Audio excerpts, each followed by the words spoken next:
Florida Senator Marco Rubio will be our main speaker in a terrific lineup for the third annual Tax Day Tea Party that I'll be emceeing here in Orlando on Tax Day, April 15th. More on that in a moment, but right now from Washington, Marco Rubio. Senator, good morning. Good morning. Nice to have you with me. First up, your reaction to the president's speech on Libya last night. Well, a couple things. I mean, I think clearly... That was a long sigh. You must have some problems with it. You know, the bottom line is I do think the United States has a national interest in all of what's happening over there. I think the president's indecisiveness early on, 2, 3, 4 weeks ago, has really put us in a difficult spot. Almost I agree. Damned if you do, damned if you don't situation. You know, what I wish he would have done a few weeks ago is that once he made the decision that it was in our national interest to try to affect the outcome of what was happening there, or at least get involved, to basically go and create very clear guidelines as to what we would allow and not allow to see happen, like the slaughter of innocents, and basically position the United States to be able to act to prevent that from happening. Instead, he waited 3 or 4 weeks. The result is the Libyan rebels lost their momentum. Gaddafi was on the verge of overrunning a city. We get involved in this kind of coalition, but the reality of it is NATO, which is what everyone's putting their hopes in. We are NATO. I mean, without the United States, there is no NATO. I mean, obviously, the French are great and the British are great, but they just don't have the ability to project power the way we can. And so now you're kind of stuck in the situation where no one really knows what it is we're trying to accomplish. You know, what exactly is the goal of the mission? Why didn't we act 3 or 4 weeks ago, and how does it end? So it's kind of a tough spot that they put us in. That being said, Americans' armed services are doing what they always do, and that is the greatest job possible. I mean, they've basically wiped out whatever there was of a Libyan Air Force. You and I see this very much in the same vein. I appreciate that, Senator. I'd like to know how it is flying in Congress from where you sit that the president really did not consult in any meaningful way with Congress before initiating our involvement. Well, again, I mean, if there is an emergent issue, the president has to have the power and the flexibility to act. Clearly, this is something he was pondering for weeks before he acted on it, and there should have been some more consultation in regards to that. That being said, I think the way people in Congress are, in all camps on it. There are some who want to see us out of there immediately. There, including many in the Republican Party. There are some who want to see this thing through to, the toppling of Muammar Gaddafi, and let there be no doubt that this is a bad guy. This is a guy who was on the verge of a nuclear weapons program. What is it you want to see? Well, at this point, I'd like to see the Libyan people get rid of the guy, and I think they were on the verge of doing that a few weeks ago until Gaddafi started strafing him with his airplanes, But the Libyan people have decided that it's time for him to go. Look, this guy's a terrible human being. There's no doubt. He slaughtered 200-something Americans in that Lockerbie bombing. He was on the verge of a nuclear weapon program that he abandoned only because he saw what happened to Saddam Hussein, and it flipped him out, and he walked away from it. But this guy's a bad guy. No question. And now, that being said, we don't have time to go on or eliminate every bad guy on the planet. The Libyans were on the verge of doing it themselves.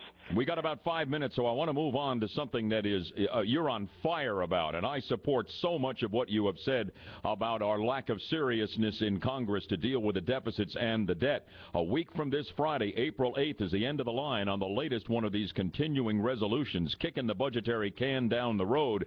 You've said, and correct me if I'm wrong, that you're not going to vote for any legislation that doesn't seriously deal with the national debt. Right. What happens on the 8th of April if we don't have meaningful spending cuts? Will you support a government shutdown? No, well, first of all, I don't think anyone wants to see a government shutdown, but let's remind ourselves of why we're here. Let's start with that, okay? The reason why we're still talking about the 2011 budget, is because when the Democrats ran this place, House, Senate, and White House, all 3 chambers, they didn't pass a budget. Now, what I've said is I'm not going to keep voting for these short-term things. It's time to get this done so we can move on to the big issue. It's important. What happens over the next 6 months in our budget is important, but what happens over the next 60 years is even more important. That's the debate I want us to get to, and that's this debt limit debate, which is the debate about the next 60 years. And absolutely, I will not vote to raise the debt limit. I will not vote for some temporary debt limit increase that doesn't deal with the things that are driving our debt in this country. Things like we need a balanced budget amendment, spending caps, using the debt limit itself to bring down the debt, pro-growth strategies like tax reform, regulatory reform. All of these things need to happen. They need to happen now. We can't keep waiting. We're running out of time. You said you didn't go to Washington to be part of a circus right now. What is it like up there, and how many people feel as you do and will have the guts not to vote to raise the debt limit? Well, I think here's what's happening. I think what's happening is that the Democrats are basically waiting to see how they can play this thing politically, unfortunately. I think too many of my colleagues in the Democratic Party are hoping the Republicans will step out and take on things like entitlement reform and say, oh, we trapped you, and then use it to gain seats in the next election cycle and win the White House again.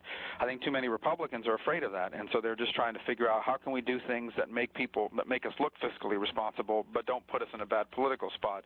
And I'm of the position that, guys, none of this matters. If we don't deal with these issues soon, we're going to be facing things this country's never faced, and none of this is going to matter. We're all going to be overwhelmed by a series of crises and problems that unlike anything we've seen in modern American history. So, bottom line is I came up here to make a difference, to hopefully be one voice that kind of spurred action on some of these major issues, and that's what we're going to try to do here over the next couple of weeks. We're going to get more and more engaged on this.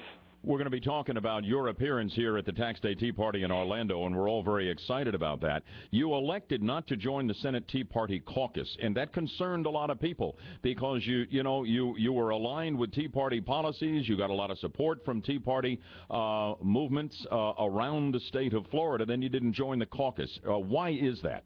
Because I don't think the Tea Party movement, I think its strength comes from the grassroots and the fact that at these events like the one I'm going to be at. I think that's where the Tea Party movement strength comes from. I've seen this movie before, and I'm not saying that that's the interest behind the people who started it, because the senators, for example, behind it, I think are very well intentioned and make some valid points. But I just think the Tea Party works better when it's outside of Washington, putting pressure on Washington, than on the inside of Washington. That's just my personal feeling about it.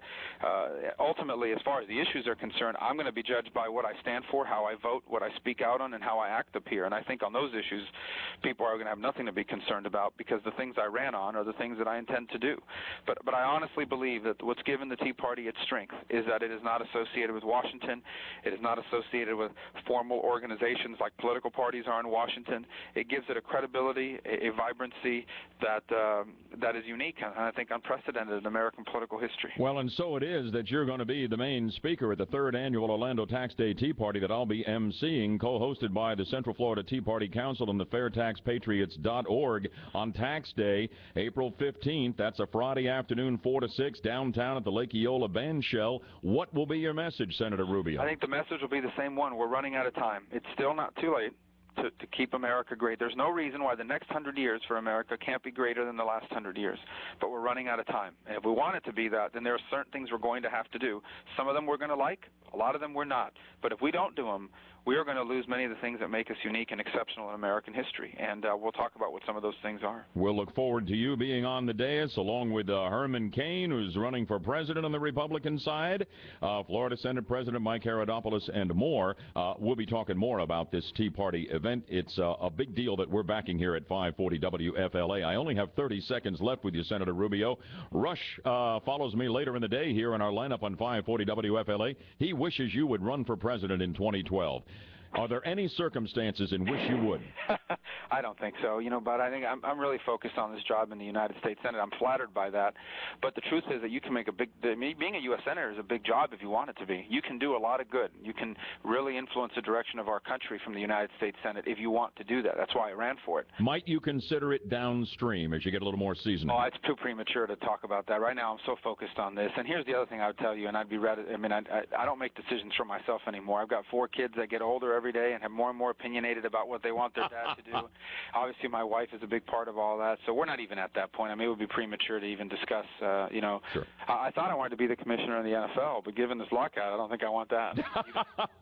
Senator Marco Rubio will welcome you to the Tea Party coming up on the 15th of April. Thank you from your office in Washington for joining us here on Bud Hedinger Live. You're always welcome. Thank you.